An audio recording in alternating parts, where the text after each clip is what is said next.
Matbucha. But I didn't get it. I don't understand what we're doing. What, just saying matbucha? So Lital, help us say it. Matbucha? Matbucha. Matbucha. Easy. Hi, I'm Ron, and this is Lital. We are the chefs and founder of New York Shuk, creators of your Middle Eastern pantry. We're excited to introduce our latest product, matbucha. Matbucha, not matbucha. And this product we've been working on for quite a long while.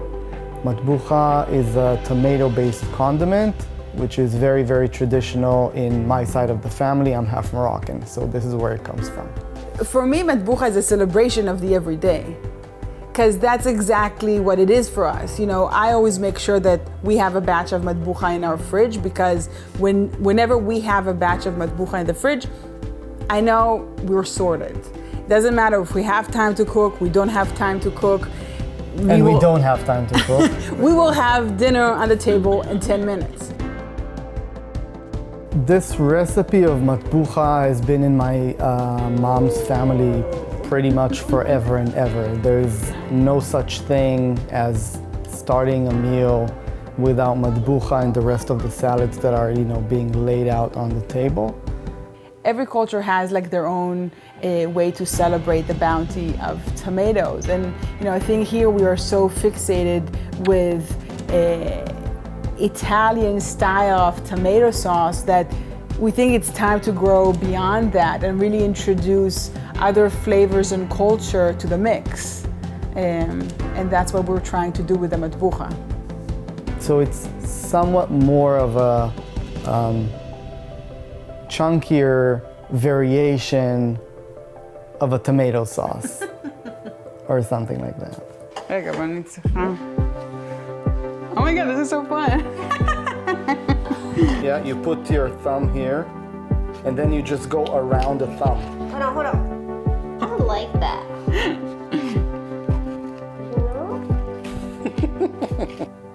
Well, making matbucha is more like a family affair, just because of the mere fact that you need a lot of tomatoes to make a very small batch eventually of matbucha. And to do it all by yourself, that's pretty sad, right? So, you just get a bunch of people to come, and mostly, traditionally it would have been, like family, but since Lital and I are just here by ourselves, we use our friends as our immediate family.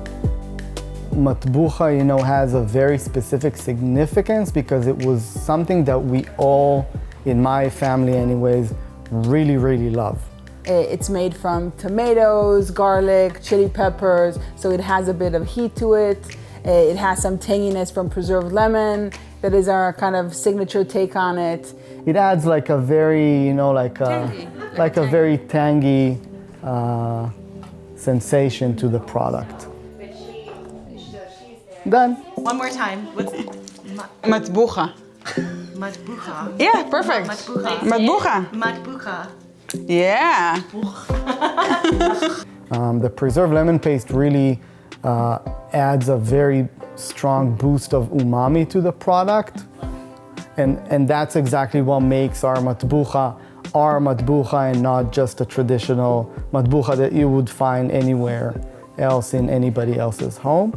And everything is cooked low and slow until you get a very rich, jammy, tomatoey flavor condiment that you just want to put on everything.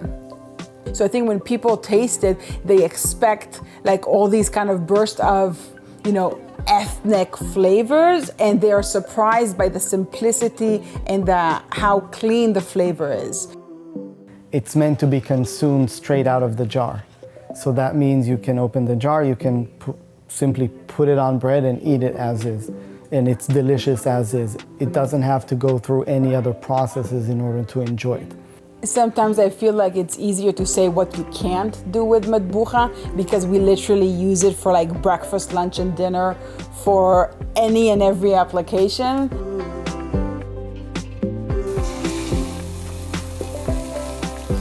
You can crack some eggs in it and you're creating your own shakshuka. You can cook chicken or beef with it. You can cook lamb with it. You can, like add vegetables into it.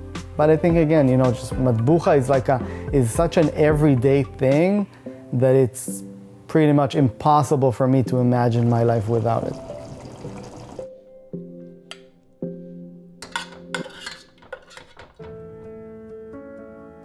The things that would really pop out is gonna be, like the flavor of the tomatoes. We have found that in New Jersey, farmers grow a local tomato called Jersey fresh tomato.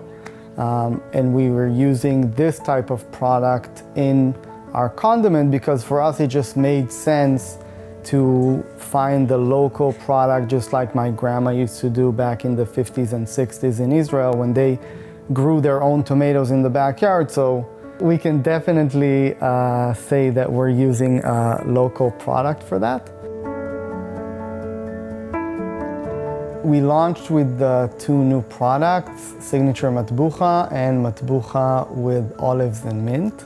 Mint and olives are flavors that we use a lot at home and flavors that we enjoy cooking with. And it was important for us to have one product which is more spicy and one which is mild. And I think the two of them work together because of that so well. I think we both just thought it was time to expand people's knowledge beyond, the few flavors that people perceive as Middle Eastern and, call it what it is. Not just like a Moroccan tomato sauce or a Tunisian tomato sauce. It's not the easiest of, let alone people don't know how to pronounce it. They're like very apprehensive about it.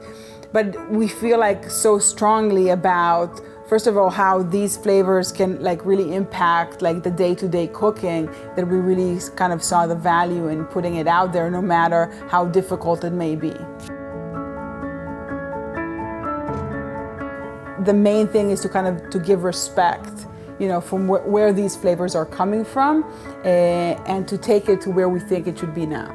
And we think matbucha is that flavor to start with.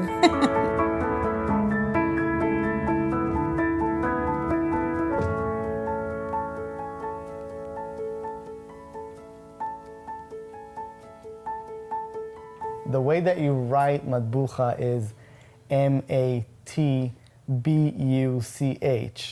The way it's pronounced is matbucha. You have C-H-A. That's what I said, C-H-A. No, you said C-H. I said C-H? I didn't say C-H-A? Okay, it's really hard. You're gonna do it now. No, you did good. No. All of a sudden it's, yeah.